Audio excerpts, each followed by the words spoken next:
Kalau kita ingin maju sebagai umat ya, kita harus meninggalkan zakat. Zakat itu nggak populer. Quran juga tidak terlalu mempopulerkan zakat. Pada masa Nabi zakat itu nggak populer. Pada masa sahabat juga nggak populer. Yang populer apa? As-sadaqah. Ada seorang tokoh mengatakan zakat itu tidak penting. Zakat itu tidak penting.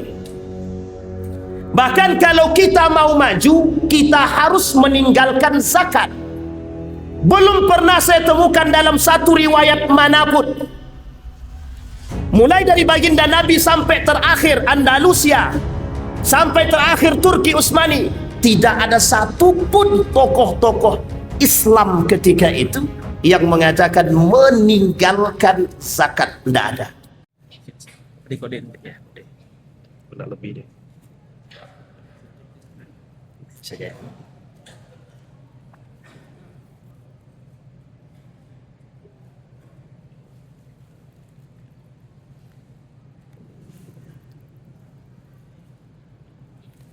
A'udzu billahi minasy syaithanir rajim. Bismillahirrahmanirrahim. Assalamualaikum warahmatullahi wabarakatuh. Alhamdulillahi rabbil alamin. Alhamdulillahilladzi arsala rasulahu bil huda wa dinil haqq liyudhhirahu 'alad dini kullih wa kafa billahi shahida. Asyhadu an la ilaha illallah wahdahu la syarika lah wa asyhadu anna Muhammadan abduhu wa rasuluh la nabiyya ba'd. Allahumma salli wa sallim wa barik ala hadzal nabiyil karim. Allahumma salli ala Muhammad wa ala ali Muhammad fil alamin innaka Hamidum Majid. Ya ayyuhalladzina amanu taqullaha wa qulu qawlan wa qulu qawlan sadida yuslih lakum a'malakum wa yaghfir lakum dhunubakum wa man yuti'illaha wa rasulahu faqad faza fawzan 'azima. Bapak Ibu sekalian yang berbahagia, mudah-mudahan yang hadir malam hari ini husnul khatimah. Amin ya rabbal alamin. Baik Bapak Ibu sekalian yang berbahagia, judul kita malam hari ini sederhana saja, hilangnya sikap peduli terhadap sesama. Saya ulangi sekali lagi, judulnya hilangnya sikap peduli terhadap sesama.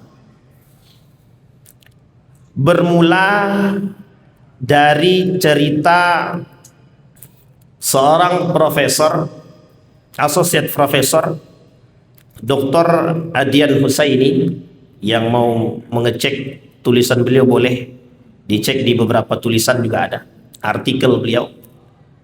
Beliau kebetulan ketua daripada Dewan Dakwah DDI, Dewan Dakwah Indonesia.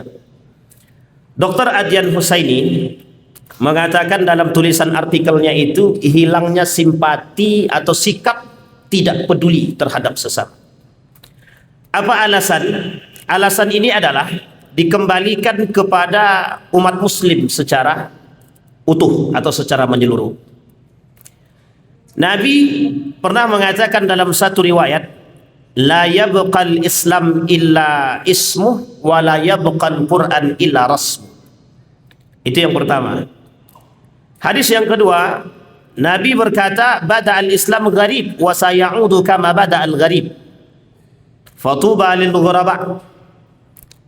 Kata Nabi dalam hadis pertama, Islam akan hilang, tapi bukan hilang oleh orang asing, tapi hilang di tangan umat muslim. Yang kedua, Al-Quran akan hilang kecuali tinggal namanya saja, rasmuhu. Apakah Nabi menyampaikan ini tanpa alasan? Tidak. Nabi menyampaikan dengan alasan. Apa alasan yang disampaikan oleh Nabi? Yang pertama, Nabi mengkhawatirkan hilangnya nilai-nilai Islam dari tubuh umat muslim sedikit demi sedikit. Kita mulai dari sejarah. Turki Utsmani runtuh 1924 akhir, atau ada yang mengatakan 1925. ketika Turki Utsmani ini runtuh, naik Kemal Atatürk. Di masa yang sama, sistem khilafah berubah dari sistem republik.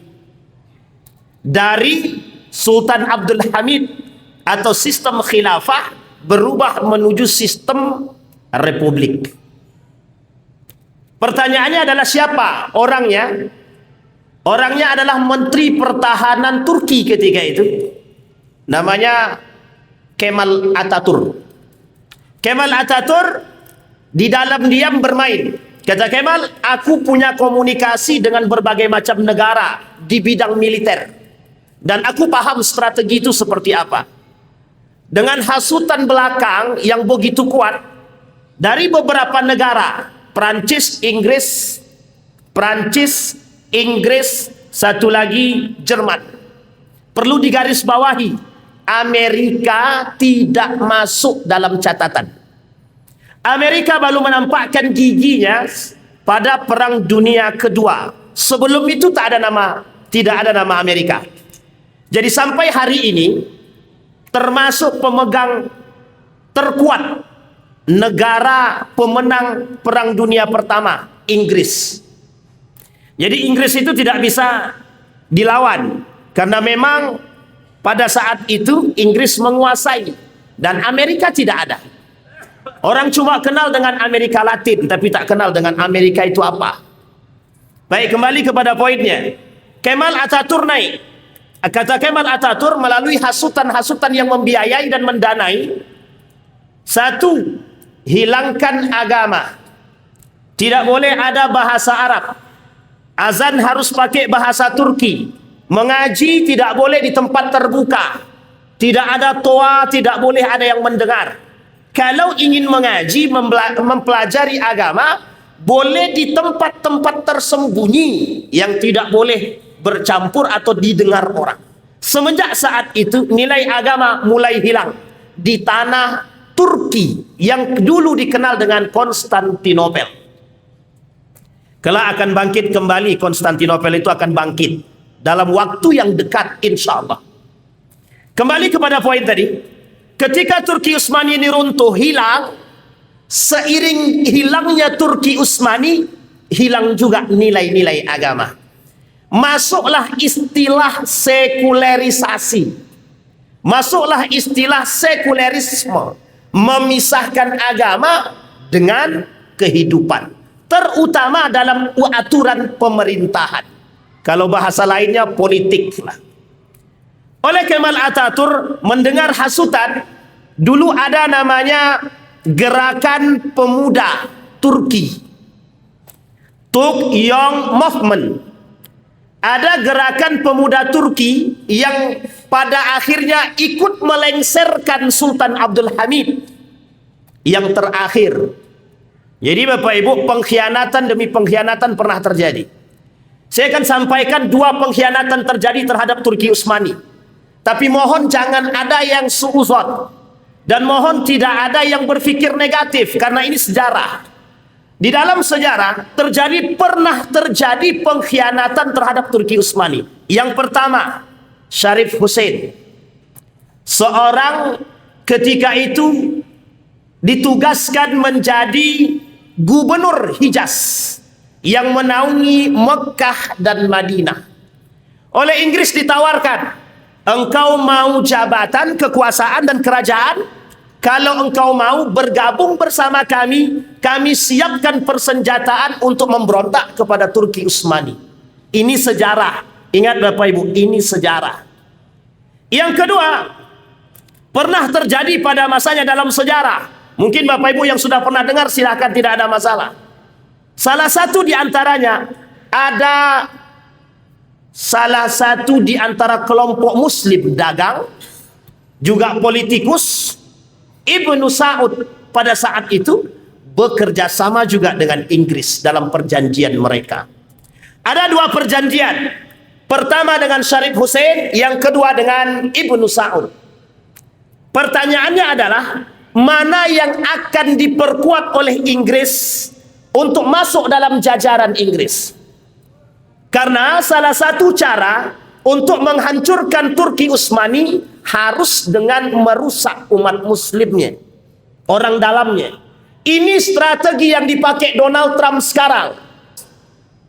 Lebih kurang. Bernama Theodore Herzl.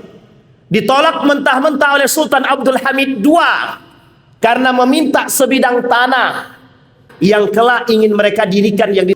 Jadi Bapak Ibu, ini mumpung malam hari ini kita cuci otak sedikit demi sedikit, bahwa Theodore Herzl mendirikan gerakan Freemasonry ketika ditolak oleh Sultan Abdul Hamid ketika mereka meminta sebidang tanah di tanah Palestina hari ini. Tapi Bapak Ibu tahu apa jawaban daripada apa jawaban daripada Theodore Herzl? Apa kata Theodore Herzl? Kami punya duit, kami bisa kuasai dunia, kami bisa menghabiskan, membayar semua utang piutang Turki Utsmani. Ketika itu Turki Utsmani punya hutang besar kepada Jerman. Jerman itu tempat berhutangnya Turki Utsmani dalam proyek rel kereta api dari Turki sampai ke Mekah untuk orang-orang yang melaksanakan ibadah haji. Bapak Ibu sekalian yang berbahagia, singkat cerita, pergeseran nilai mulai terjadi. Kata Theodore Herzl, kelak kalian akan kami habisi, kami musnahkan. Sejalan itu Bapak Ibu, tak lama kemudian 1924 akhir tadi runtuh Turki Utsmani. Mereka merebut generasi muda Turki. Mereka sekulerkan. Tidak ada satupun yang tidak sepakat dalam dunia pemikiran Islam tentang persoalan yang saya sampaikan. Hampir semua sepakat kecuali kaum-kaum yang mohon maaf, mereka belajar ke Eropa, balik ke sini mencuci kepala orang-orang Muslim yang taat beragama. Dengan model apa mereka cuci? Mengurangi nilai-nilai agama. Satu. Yang kedua, apa hasilnya? Hasilnya adalah ketika Turki Utsmani runtuh, nilai Islam tidak lagi dipakai. Sampai hari ini masih terasa. Fathullah Gulen bersama dengan Recep Tayyip Erdogan, yang ketika itu bukan Erdogan jadi pemerintahnya, bukan presidennya, bukan, tapi Fathullah Gulen. Mereka pada saat itu mendirikan satu kelompok yang politik mereka bangun disebut dengan politik identitas. Satu, apa politik identitas yang mereka bangun? Satu, agama.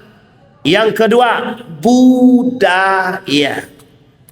Erdogan, Fathullah Gulen mengatakan kepada masyarakat Turki, tidakkah terasa hilangnya nilai agama dalam tubuh umat Muslim? Satu ketika Bapak Ibu, saya berangkat ke Turki, masuk salah satu hotel di Turki. Saya tanya, Anda Muslim? Muslim. Anda sholat? Tidak. Anda Muslim? Muslim. Apakah Anda tahu arah kiblat? Cuma mau tanya arah kiblat. Dia jawab satu saja, Pak, di belakang hotel ini ada masjid, di situ aja. Kami tidak tahu kiblatnya kemana.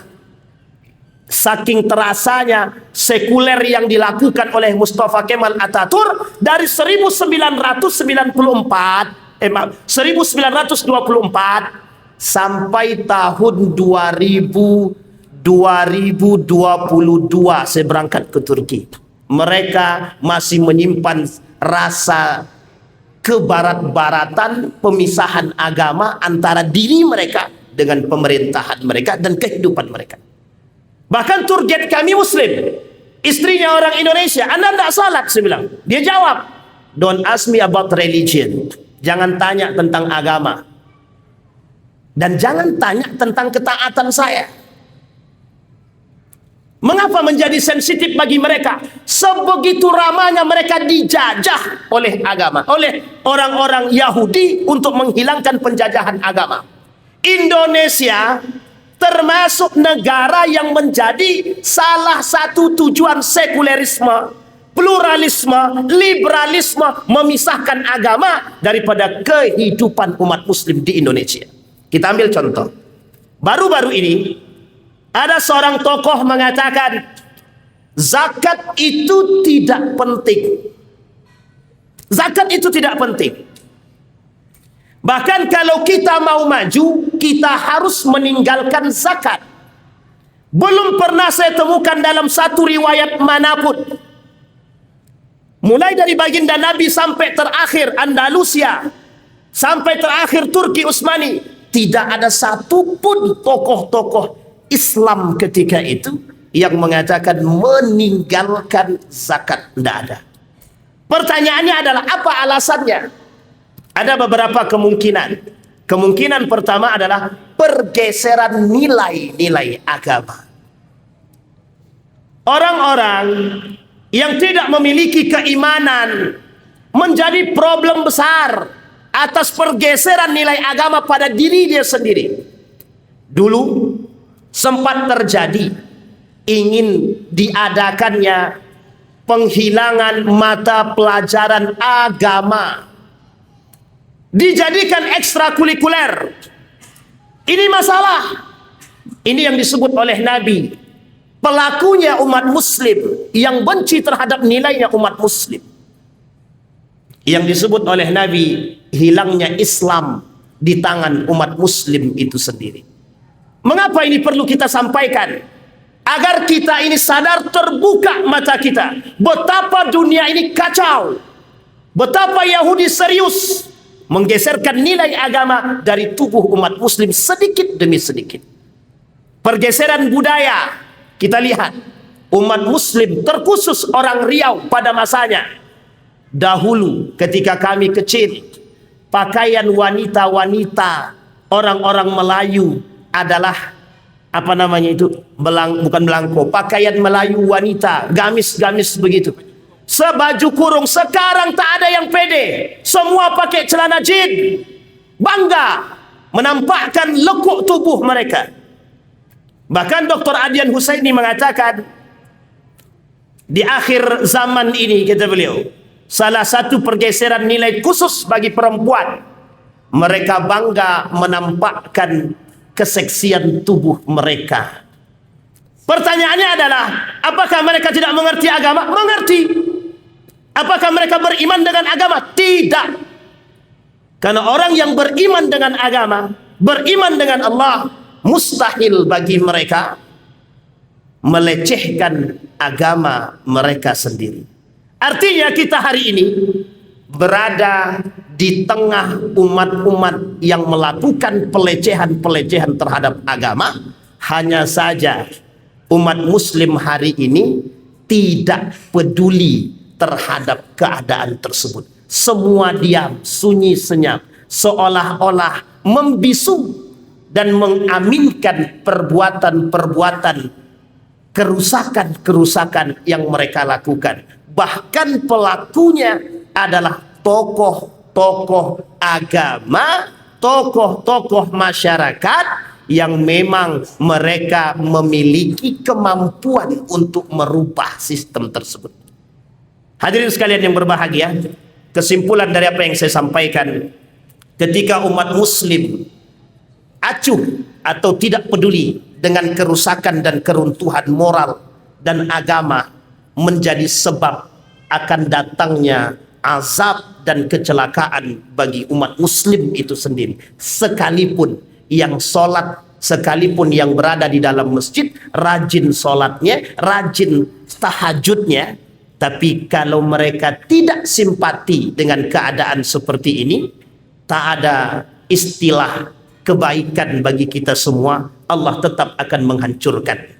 Ketika Allah menginginkan untuk menghancurkan satu kaum, Allah hancurkan semua, sekalipun di dalamnya ada orang-orang beriman kepada Allah. Mudah-mudahan ada bermanfaat bagi kita semua. Fa'tabiru ya ulil absar la'allakum tuflihun. Assalamualaikum warahmatullahi wabarakatuh.